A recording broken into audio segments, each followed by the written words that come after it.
Romanos, capítulo 5, verso 12.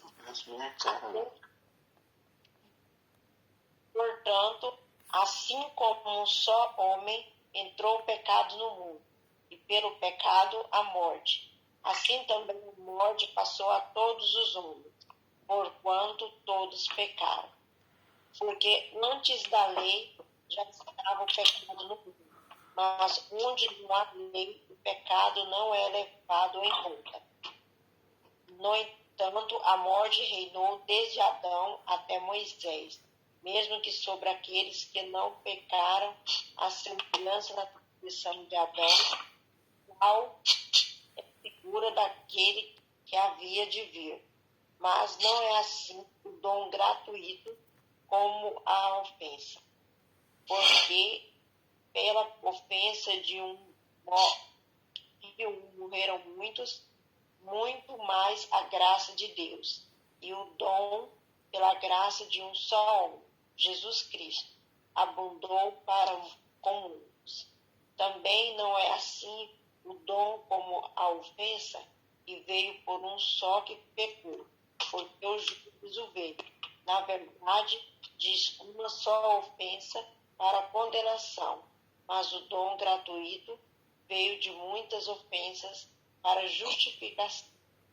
Porque se pela ofensa de um só a morte veio a reinar por esse muito mais recebem a abundância da graça, o dom da justiça, reinarão em vida por um só Jesus Cristo. Portanto, assim como por uma só ofensa veio o juízo sobre todos os homens para condenação, assim também por um só ato de justiça veio a graça sobre todos os homens para justificação e vida. Porque assim como pela desobediência de um só homem muitos foram constituídos pecadores, assim também pela obediência de muitos serão constituídos justos. Sobreveio, porém, a lei para que a ofensa abundasse, mas onde o pecado abundou, superabundou a graça, para que, assim como o pecado veio a reinar na morte, assim também viesse a reinar a graça pela justiça para a vida eterna por Jesus Cristo, nosso Senhor. Capítulo 6, Romanos capítulo 6, verso 1. A graça não nos deixa permanecer no pecado, antes livra-nos do poder do pecado. Que diremos, pois? Permaneceremos no pecado para que abunde a graça? De modo nenhum. Nós que já morremos para o pecado, como viveremos ainda nele? Ou, porventura, ignorais que todos quantos fomos batizados em Cristo Jesus, fomos batizados na sua morte? Fomos, pois, sepultados com ele pelo batismo na morte, para que, como Cristo foi ressuscitado dentre os mortos pela glória do Pai, assim andemos nós também em novidade de vida. Porque, se temos sido unidos a ele na semelhança da sua morte, certamente também o seremos na semelhança da sua ressurreição. Sabendo isto, que o nosso homem velho foi crucificado com ele, para que o corpo do pecado fosse desfeito, a fim de não servirmos mais o pecado. Pois quem está morto está justificado do pecado. Ora, se já morremos com Cristo, cremos que também com ele viveremos, sabendo que, tendo Cristo ressurgido dentre os mortos, já não morre mais. A morte não mais tem domínio sobre ele. Pois quanto a ter morrido, de uma vez por todas, morreu para o pecado. Mas, quanto a viver, vive para Deus. Assim também vós considerai-vos como mortos para o pecado, mas vivos para Deus em Jesus Cristo. Não reine, portanto, o pecado em vosso corpo mortal, para obedecermos às suas concupiscências, nem tampouco apresentei os vossos membros ao pecado como instrumento de iniquidade, mas apresentai-vos a Deus como redivivos dentre os mortos, e os vossos membros a Deus como instrumento de justiça, pois o pecado não terá domínio sobre vós, porquanto não estáis debaixo da lei, mas debaixo da graça. Amém. Amém. Bom, muito importante esse texto, né? Ele é essencial para a nossa vida cristã. E aí, nessa linha de raciocínio que a gente tenta entender, que Paulo está tentando passar para esses irmãos em Roma, o que a gente pode, então, unir? Que a justificação, ela foi pela fé, não é pela lei. Você agora é justificado pela fé em Cristo Jesus, e Paulo já provou isso. E agora, ele diz assim, perceba que o texto de hoje começa com portanto. O que é o portanto? É uma conclusão. Então, ele argumenta, aí ele fala, portanto, né? Então, concluindo, então, ratificando, então, falando de novo.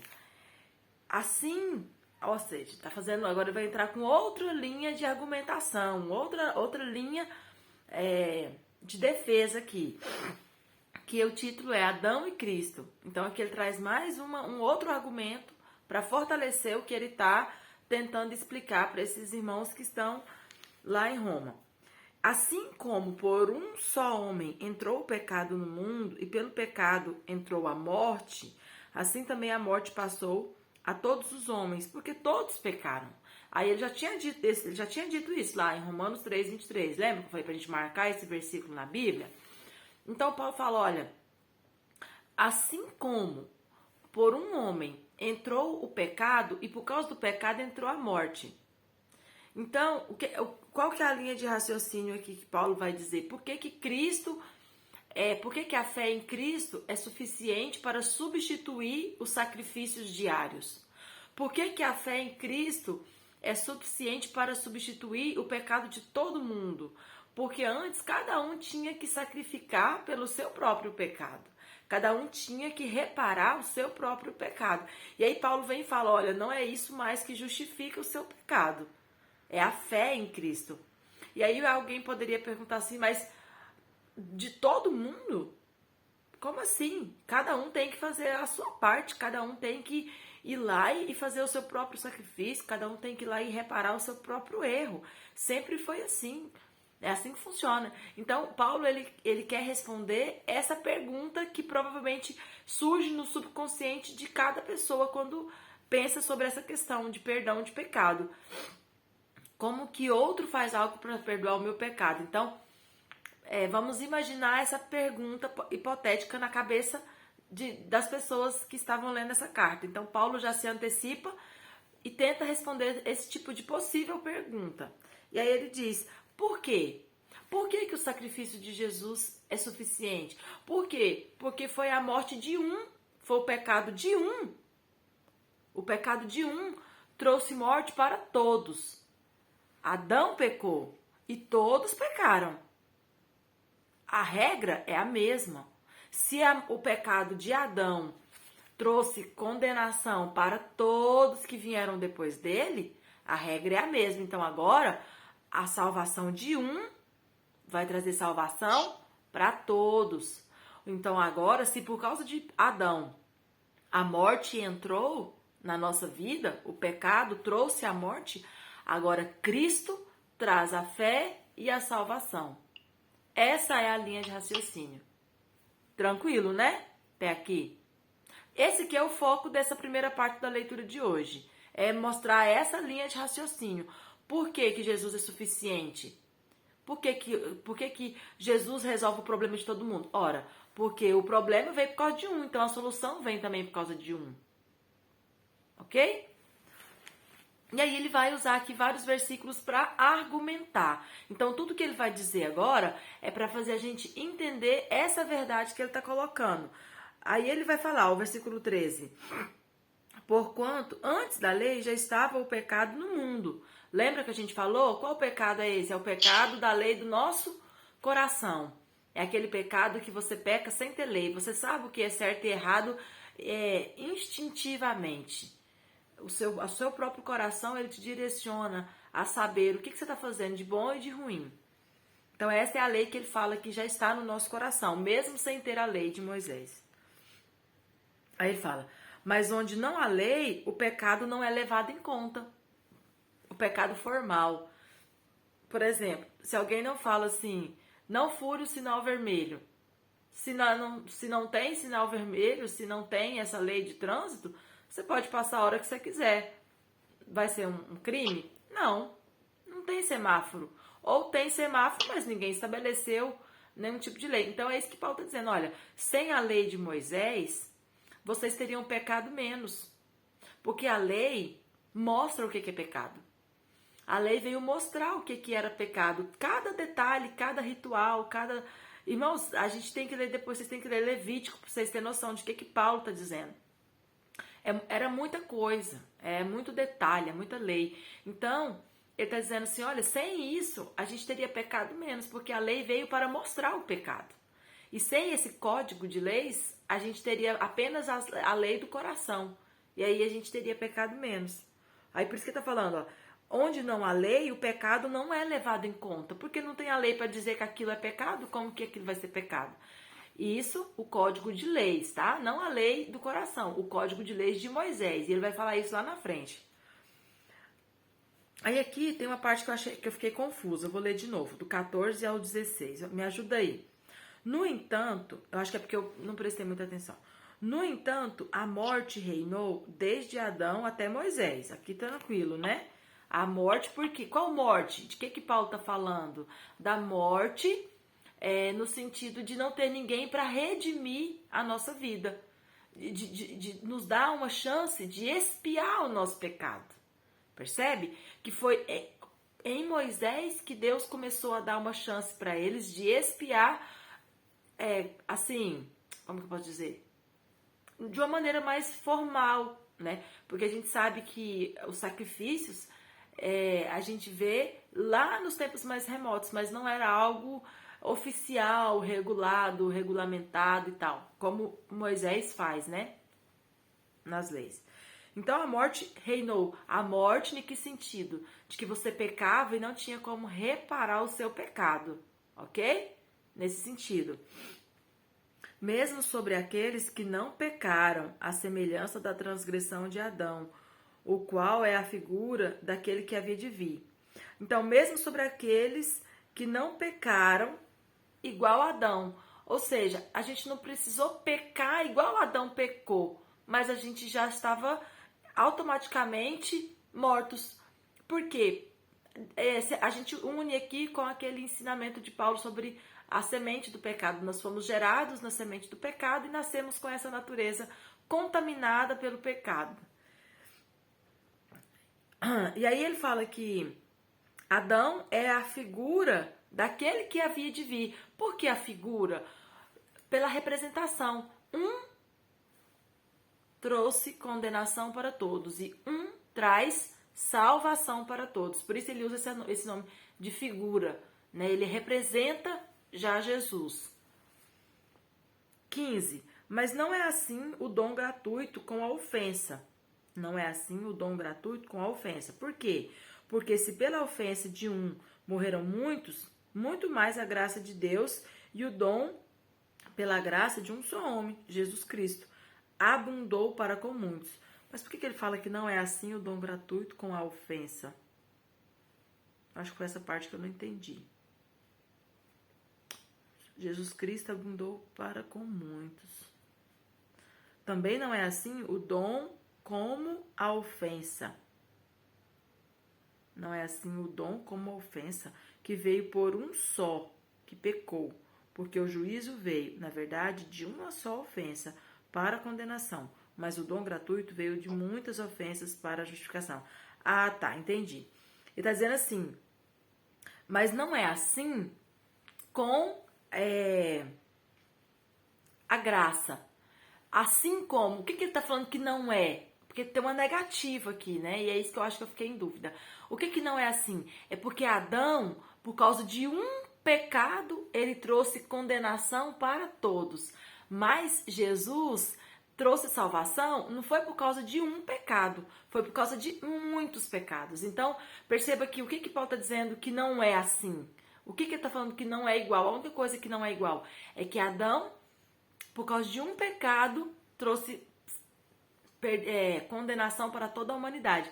Mas Jesus não foi por causa... não, Jesus, ele traz aqui tipo um trocadilho. Jesus, ao contrário de Adão, teve várias ofensas.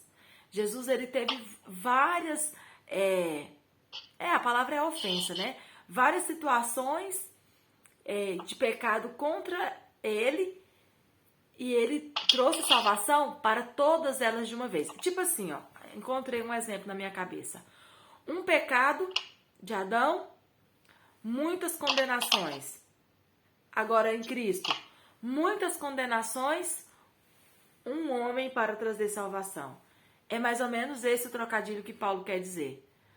Deu para entender? Ficou alguma dúvida? Ficou confuso? Não, deu certo. Tranquilo essa parte? Então tá. E aí, o final, eu não vou comentar de um por um, porque eu quero ouvir vocês falar, eu quero ouvir o irmão João falar. Eu quero que vocês dêem uma olhada e ver se tem algum versículo que ficou dúvida. Por quê? Dos próximos versículos, todos eles só vai fazer a mesma afirmação. Por isso que por Adão entrou o pecado e por Cristo entrou o perdão. Por isso que aonde abundou o pecado, superabundou a graça. É isso que ele vai fazer agora até o final desse trecho da leitura. Explicando essa linha de raciocínio. Por um veio a condenação de todos, mas por outro veio a salvação para todos. Ok? Dá uma olhada nesses versículos aí. Se tiver algum versículo que vocês tenham dúvida, vocês falam. Vamos passar para o próximo, que é o capítulo 6. Aí ele vem com a conclusão dessa linha de raciocínio. Então ele argumenta, explica e conclui. Aí ele diz assim, que diremos, pois? Permaneceremos no pecado? Ou seja, o que ele tá? Ele responde possíveis perguntas subconscientes dos seus leitores. O que o leitor então poderia perguntar? Uau, que legal! Então assim, se eu estava condenado por meio de Adão, mas por meio de Jesus eu já estou absolvido do meu pecado, e se é Ele que perdoa todos os pecados, os que eu já pequei, os que eu estou pecando, os que eu vou pecar, tá muito legal. Agora eu posso pecar doidado, porque já tá tudo certo, tá tudo garantido. Então, essa é a pergunta que pode vir na mente, né, do leitor. E aí Paulo já se antecipa e responde essa pergunta. Ele diz assim, o que eu vou dizer então? Permanecerei no pecado? Para que abunde a graça? Porque aqui no finalzinho ele falou, né, onde abundou o pecado, superabundou a graça. Porque onde havia muito pecado por causa de Adão, havia muito mais graça por causa de Jesus. E aí ele diz, de modo nenhum. Versículo 2. Nós que já morremos para o pecado, como viveremos ainda nele? E isso aqui é uma coisa muito importante da gente entender. Se eu já morri para o pecado, como que eu vou viver para o pecado? Isso é incoerência, é inconsistência. E aqui, meus irmãos, nesse tipo de trecho deve repousar a nossa atenção. Nesse tipo de argumento teológico, deve repousar a nossa atenção sobre vida cristã e sobre santificação, sobre novo nascimento, sobre conversão. É isso que Paulo está dizendo. Aí continuando, né? Ou porventura vocês ignoram que todos que foram batizados em Cristo Jesus fomos batizados na sua morte. Então Paulo, agora ele coloca aqui como se fosse um fator de divisão, divisor não é divisor de águas, como que a gente pode dizer? divisor de conduta, né? O batismo. Então, Paulo ele coloca que o batismo é uma posição muito importante, porque ele conclui que aquele que é batizado, ele morre para o pecado e não pode mais viver para ele. E perceba que essa visão de Paulo ela é muito mais séria do que o que nós pensamos sobre o batismo, né? Que hoje a gente expõe as pessoas ao batismo, levamos as pessoas ao batismo, mas esse batismo não tem sido, em vias de regra, uma garantia de conduta de santidade. Percebe que, tipo, o batismo não traz mais esse peso, né? Não, eu sou batizado. O que é o batismo? É a morte para o pecado. Então eu já estou morta para o pecado.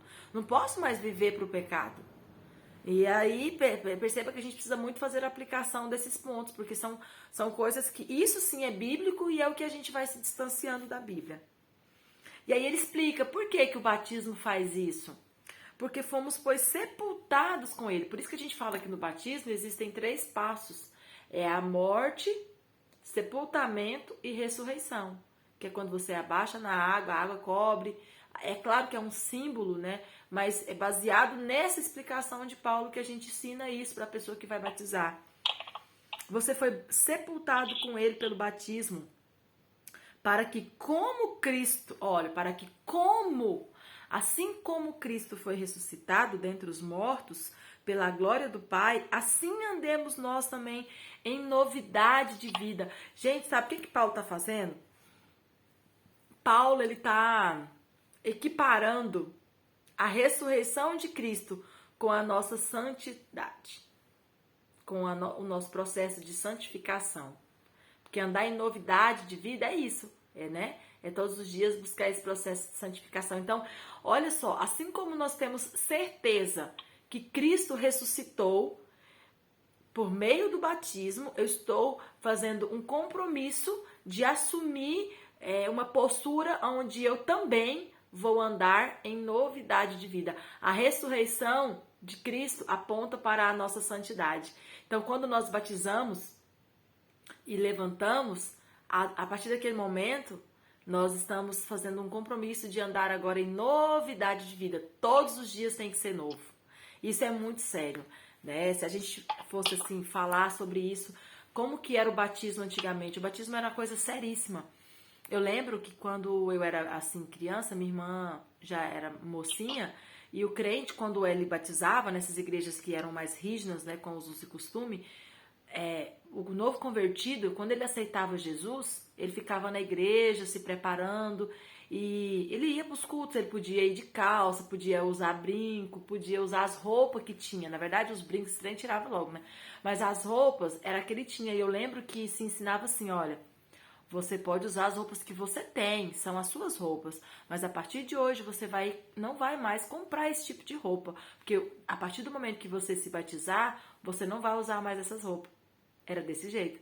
Então, a mulher, né, principalmente, ela usava suas roupas, mas e ela ia comprando novas roupas, já trocava roupa, ganhava roupa, né, dependendo do poder aquisitivo. E quando a pessoa se batizava, ela não usava mais. E era tão interessante porque eu lembro disso. Tipo assim, depois que a pessoa batizava, ela não usava mais calça.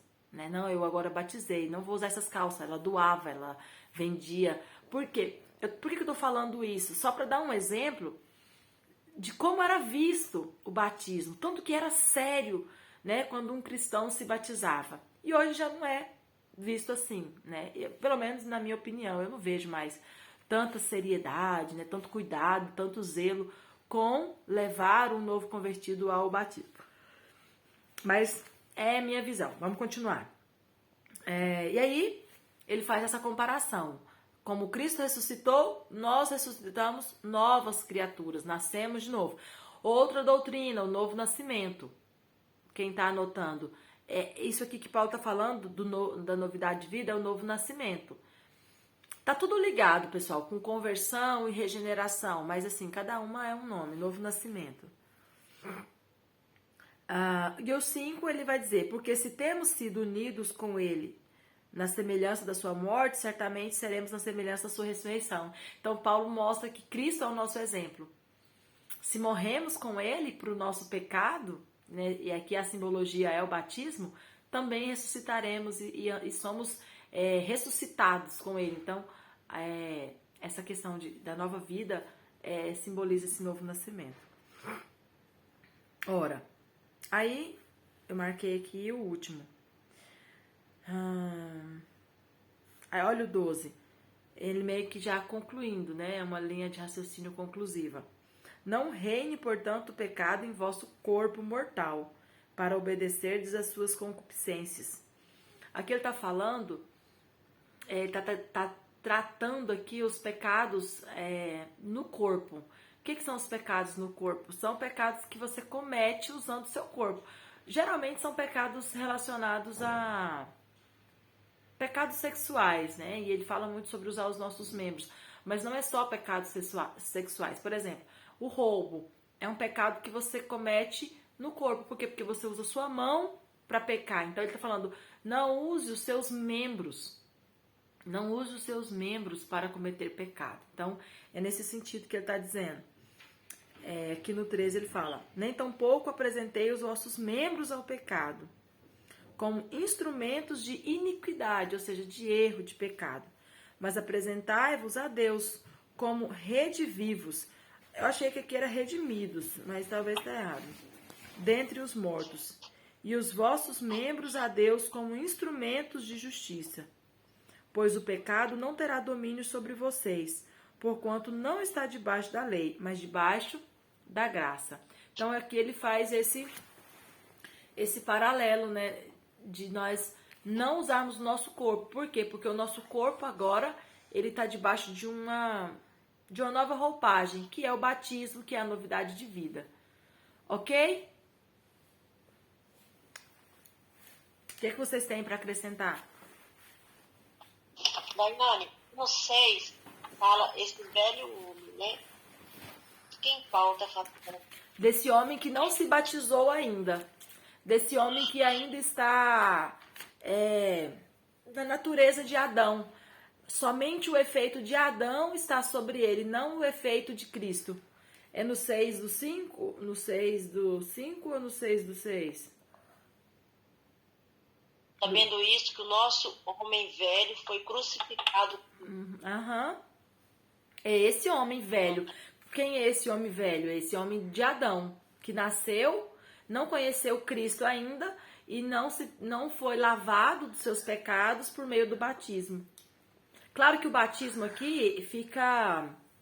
Eu estou acrescentando por quê? Porque é a linha de raciocínio de Paulo. Ele está falando disso, que o batismo faz isso. Sepulta o homem velho e permite nascer um homem que vive em novidade de vida. Ok? Para aqui, olha, sabendo isso, que o nosso homem velho foi crucificado. Então, lá no batismo, né?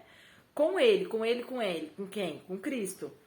Para que o corpo do pecado fosse desfeito. O que é o corpo do pecado? É aquele que ficou lá na água. Por isso que a gente fala, né? Quando a pessoa vai batizar, o seu homem velho está ficando aqui, sepultado, ele está indo embora. Então, é uma simbologia que fala que o corpo do pecado é esse corpo que pecou a vida inteira, que usou os seus membros para pecar, que pecou e pecou e pecou. Então, esse corpo cheio de pecado, essa natureza, né, pecaminosa, ela foi desfeita lá nas águas do batismo. É claro que não é o batismo que faz isso. O que faz isso? É a conversão, é o novo nascimento, né? Quando você crê em Jesus, se arrepende dos seus pecados. Mas aqui Paulo coloca o batismo como esse ponto de divisão, né, na história desses dois homens, esse homem velho e esse homem novo, a fim de não servirmos mais o pecado. Então é bem isso que Paulo está dizendo. Olha, quando você batiza, quando você nasce de novo, você anda em novidade de vida. Foi o que ele falou lá atrás. E aí aqui ele está argumentando e falando isso de novo. Para nós não servirmos mais ao pecado. A nossa história de pecado, ela tem que ter uma trajetória com um ponto final. Não é admitido no cristianismo uma vida de permanência no pecado. É isso que Paulo está dizendo. Ok? Oi, Princesa. talvez ajude se a gente somar isso aí, a essa posição de Paulo, talvez ajude se a gente perceber primeiro. Primeiro, né, Daiane? Se a gente pensar sempre que Paulo não é o dono da verdade, né? O dono da verdade é outro, ele é o vendedor da verdade. Vai ser boa. Vendedor da verdade. Porque o Paulo, quando ele escreve todas essas coisas, ele tem que ser fiel ao autor da ideia, que não é ele. Né? Então, de onde que se a gente ficaria mais fácil, eu acho, né? Um pouco mais fácil a gente entender isso, porque esse ponto, ele é realmente muito interessante, né? Porque da forma como Paulo põe, às vezes, aqui, parece, e a gente sabe que não é assim, que uma vez tendo esse encontro, você é automaticamente pronto. É igual Bombril, lavou, tá limpo. Pronto. Bom, primeiro por partes, né? Onde que Jesus diz isso? Jesus diz isso? Diz. Naquele encontro dele com Nicodemos. Tá lá. João 3. É 3? Entre os fariseus havia um chamado Nicodemo, que você veio à noite falar com Jesus e falou, respondeu Jesus, na verdade eu te digo, se um homem não nascer de novo, ele não poderá ver o reino de Deus. Nicodemos faz uma pergunta e Jesus responde, na verdade eu te digo, se um homem não nascer da água, muito importante, e do Espírito, ele não pode entrar no reino de Deus. E aí, me parece que quando Jesus está falando o reino de Deus aqui, ele não é o reino de Deus próximo, futuro. É o reino de Deus, primeiro, que nessa vida. Porque o reino de Deus, alguns dizem, está em nós, está entre nós. Né? Bom, por isso é que diz assim, ó o texto, Pai nosso que estás no céu, santificado seja o nosso nome, venha a nós o vosso reino. Está dizendo que a gente deve morrer? Não, claro que não. Parece que não. Irmão João. Então, se a gente conjugar essa fala de Paulo com esse texto de João... Desliga o seu outro microfone. Tem 2 microfones seu ligado, tá dando eco. Tentei desligar aqui, não consegui daí. Então, se a gente continua, né? Não desligou não. Pois é, continua ligado. Que coisa.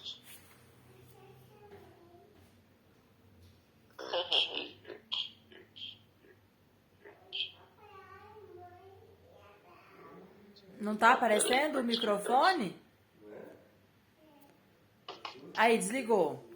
Então, e também por quê, Daiane? Porque assim, a gente pode até vender, mas não tem como a gente vender essa ideia de que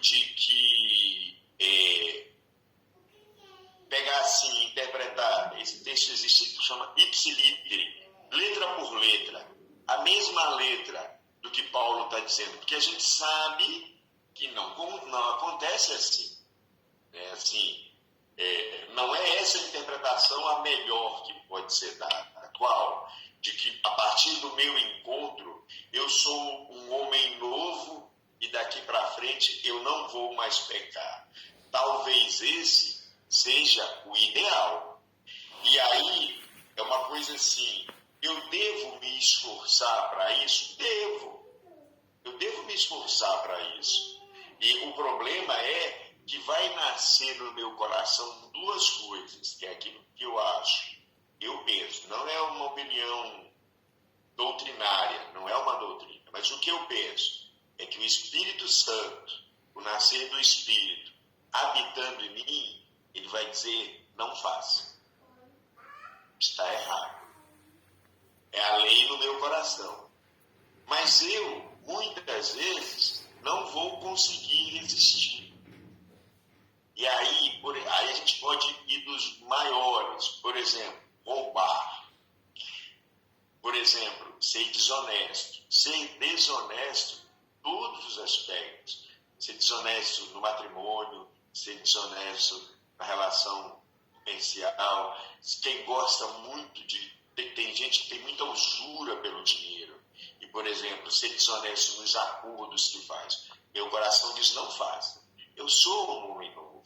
Porque antes essa voz não havia. E eu tinha rédeas soltas. Eu fazia e eu não achava isso normal. Agora, algo lá no meu coração me diz, não é legal. Não é normal. Você não deve fazer isso. Mas aí, esse é um componente que não sou eu. É a voz. O pessoal do tráfico de drogas, o PCC usa isso. A voz me dizendo para não fazer. Mas aí eu preciso aderir a essa voz. Eu preciso dizer assim, de onde que vem essa... Eu penso isso. Porque lá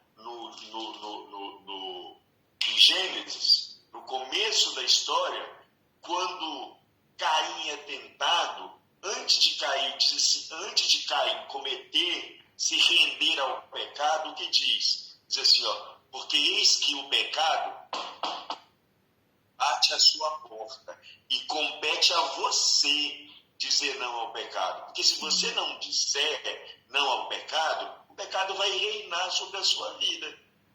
Então, aqui, eu acho que se a gente pensar e tentar acomodar o texto, não que a gente deva acomodar a Bíblia na nossa vida, não estou dizendo isso, mas eu estou dizendo como acontece com a maioria dos cristãos, porque até mesmo dando razão àquilo que Paulo diz, porque todos pecaram. Pecaram é o verbo no passado, né? Como se já não pecaram mais. Eu acho que seria mais conveniente dizer assim, porque todos pecam e destituídos estão da graça de Deus. Porque não há um só que é santo. Não é só no tempo de Paulo, não, gente. Também hoje, eu não sei vocês, de vez em quando eu perco de estribeira, eu pego. Embora eu tente. Isso quer dizer que eu não sou um homem novo? Que o homem novo não foi? Ele foi sepultado com Cristo. Porque de boa vontade eu renuncio àquele homem velho. Se eu falo assim, não, na minha vontade não dá conta, mas eu falo, Senhor, me ajuda. E eu acho que quase todos nós dizemos, me ajuda na minha fraqueza. Porque eu sei que hoje eu vou de novo passar por esse calvário de lutar contra o pecado, de vencer a mim mesmo, de vencer a minha carne. Então, assim, me parece que a melhor, e pegando aquilo que Jesus disse lá para Nicodemos, venha a nós o vosso reino, que o reino está em nós. E disso me parece que a melhor interpretação a dar ao texto é assim: quem é o homem novo? O ponto-chave. O homem novo é um homem que não peca mais? Não. O homem novo é aquele homem que tem o seu coração movido pelo desejo de não pecar. E agora eu vou pedir ao Espírito Santo, batizado no Espírito, que me ajude. Porque a gente não pode dar ao texto uma interpretação que ele não pode ter. A gente sabe que o batismo, enquanto simbolismo, enquanto símbolo, ele por si só não é nada. Não é nada. Alguém pode se batizar e ir lá e não converter o seu coração. E não ter o seu coração convertido, movido pelo Espírito. Então, primeira, eu queria falar um pouquinho sobre isso, porque eu acho isso muito importante. É assim, por quê? Não, eu penso, claro, é por isso que Paulo diz assim, e agora, batizados, e já com isso nos autoriza, o fato de que o Espírito Santo nos move, nos autoriza a continuar vivendo pecado? Não, que ele bate a nossa porta, mas cumpre a nós, e é isso, movidos pelo Espírito agora, dizermos não ao pecado, porque eu lamento muito. Se nós não fizermos, essa mania de falar na terceira pessoa do singular e tem que ser sempre no plural, né? Se nós não fizermos o esforço para resistir ao pecado, o pecado vai nos dominar. Não, por quê? Aquela história que a gente ouve as pessoas dizerem, e é verdade, o Espírito Santo é um cavalheiro, nada é com força. Se você não permitir que ele fique, e aí a gente tem que fazer um esforço, e a gente pode falar nisso depois, num outro momento. Por quê? Porque também pode ser uma analogia assim do balde vazio, né? E esse é o ideal, que Jesus nos ocupe com o Espírito Santo por nós, e nós vamos nos esvaziando. Mas pensa num balde vazio. Aí eu tenho lá um leite coalhado, uma coisa assim, um leite coalhado, eu estou olhando que o leite está quase derramando ali. Aí nós temos um monte de coisa, desliga aí para nós, um monte de coisa suja e um monte de coisa e água limpa. O que eu vou pôr no meu balde vazio? Esse é o resistir ao pecado. Vamos imaginar assim, literatura. Que literatura eu vou ler? Daiane? Sim, tô ouvindo. Tô te ouvindo. Oi, Daiane. Estou te ouvindo. Tô te ouvindo, pode continuar. Tá ouvindo? Tô. Então, vamos pensar assim, né? Daí, porque esse homem novo, eu vou procurar as coisas. Quem trai, quem é casado, gosta de outro, gosta de outra. Não, eu não posso fazer isso. Eu não posso, porque eu tenho que resistir. A gente está falando quem rouba, enfim, quem pratica todos os pecados. Sim. Porque isso te dá, de alguma forma, uma recompensa, um prazer. E a gente pensando como a mente humana funciona, a gente sabe que na mente existe um local que é acionado pelo prazer e que não dá satisfação. É o caso da droga, do café, de qualquer uma coisa.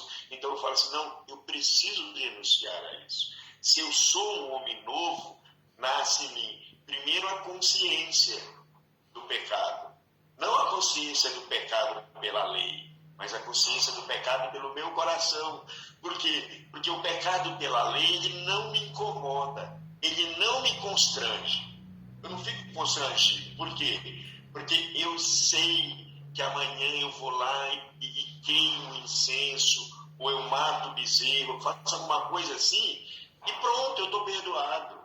Não, é diferente. Por essa nova consciência, por esse novo ser, eu não quero pecar. É diferente, eu não quero. Eu quero recusar ao pecado. Eu sou renascido, eu sou outro, eu sou novo. E o que mudou? Não mudou, não foi o meu comportamento, mudou o meu sentimento. Porque a gente que é casado, só está nós dois, infelizmente. A gente que é casado, por exemplo, a gente sabe, a gente não quer desagradar o outro. Quantas coisas a gente não faz, fala, eu podia fazer ou eu podia não fazer. A gente não faz porque a gente não quer desagradar. Não existe um pacto escrito no casamento, mas a gente não quer. Então, assim, e esse relacionamento com Deus é isso. Esse homem novo é esse. Não, eu não quero desagradar a Deus. E eu não quero desagradar a Deus, não é porque eu quero uma recompensa, eu quero que Ele abençoe minha vida financeira, conjugal, não sei o que. Não, eu não quero ofender aquele a quem eu amo. Eu tenho consciência de que Deus, de todas as benesses que Deus me deu, eu sou um eterno devedor. Eu não quero desagradar Ele. Por quê? Porque eu não quero desagradar o meu amado. Sim. É isso. Né? Então, esse é o homem novo que nasce. Sujeito ao pecado, mas constrangido, por isso que eu acho aquela palavra assim, o amor de Deus me constrange. Ele não permite, que agora eu sou um homem novo. Eu fico envergonhado de Deus pelo pecado. Eu me envergonho quando eu caio. Eu falo, nossa, não tem jeito mesmo, não. Oh, Deus, me perdoa. Eu fico envergonhado nisso. Então, eu acho que essa é a interpretação. Por quê? Como estamos só nós dois, e você foi até bom mesmo nesse aspecto. Você vai ver hoje, né, nas igrejas, o o homossexualismo masculino e feminino tá uma praga. Uma praga. Sim. E muitos desses meninos e meninas foram criados dentro da igreja. Tá ouvindo, né? Sim. Tá ouvindo? Tô ouvindo. Pode continuar. Pode continuar, tô te ouvindo. Você ouviu daí? Sim, Tá tô ouvindo? ouvindo, tô ouvindo. Então, o homossexualismo masculino e feminino, que é o que eu estava dizendo, não sei se você ouviu. Tô te ouvindo, tô ouvindo certinho. Assim, como o senhor estava falando, outra palavra, né, que se usa para entrar nessa linha de raciocínio é a prática do pecado, né? E a Bíblia trata sobre isso. Então, seria nessa visão, como tratar o cristão que vive na prática do pecado. Isso é inaceitável. Esse sim é uma conduta que é condenada pela Bíblia, aquele cristão que não quer viver em novidade de vida. E aí entra essa linha de raciocínio que o senhor colocou, né? De que, tipo, não que nós não vamos pecar. Claro que não, né? A Bíblia mesmo já vai falar sobre isso. Que nós temos um advogado. Por quê? Porque sabe da realidade da queda do cristão, do pecado do cristão. Mas a visão seria que nós não podemos mais aceitar na vida do cristão, uma vez que ele já... Não tá ouvindo? É porque esse microfone... Fala aí, Daiane. Então, tá ouvindo? Não, peraí, acho que é o meu microfone. É que você desligou o seu microfone. Ah, já sei. Você desligou o outro microfone. Peraí. Quando Paulo afirma que, tipo, não podemos mais, né, viver mortos, usar os nossos membros, ele está dizendo assim, olha, a consciência que nós precisamos agora ter é de que nós não podemos admitir uma vida na prática do pecado, como se o pecado fosse uma constante na nossa vida. Então, é essa visão que o senhor colocou. Então, há uma diferença em viver uma vida na prática do pecado e em viver uma vida de santificação, porque a vida de santificação, ela não admite essa vida na prática do pecado, mas o pecado acontece de maneira acidental. E a Bíblia já trata isso e já tem uma alternativa também para isso. Mas é por aí. Vamos encerrar e a gente continua. É João, né? É numa carta de João, né? Que eu acho interessante. João fala, filhinhos, o bom é que não pequeis. Sim. Mas se pecares, tens em Cristo o advogado. Então assim,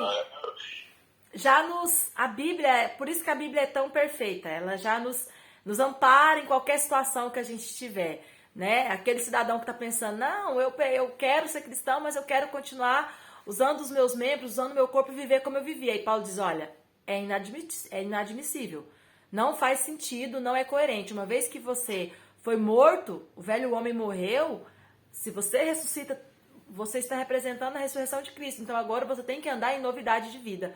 Não mais há a possibilidade de usar os seus membros para viver nessa prática do pecado. Então é muito interessante, né? A gente conseguir perceber a perfeição da palavra. E a parte triste disso é perceber, né, irmão João, como o mundo está se distanciando dessas verdades, né? Como a Bíblia não tem sido cabida mais, né, na vida das pessoas. Eu acho isso muito triste, porque nela repousa a perfeição, né, o equilíbrio, tudo que nós precisamos está nela e as pessoas estão cada dia se afastando dela. Mas Deus nos ajude. Vamos encerrar para a gente continuar na semana que vem com os meninos. Deus abençoe. Até segunda. Amém.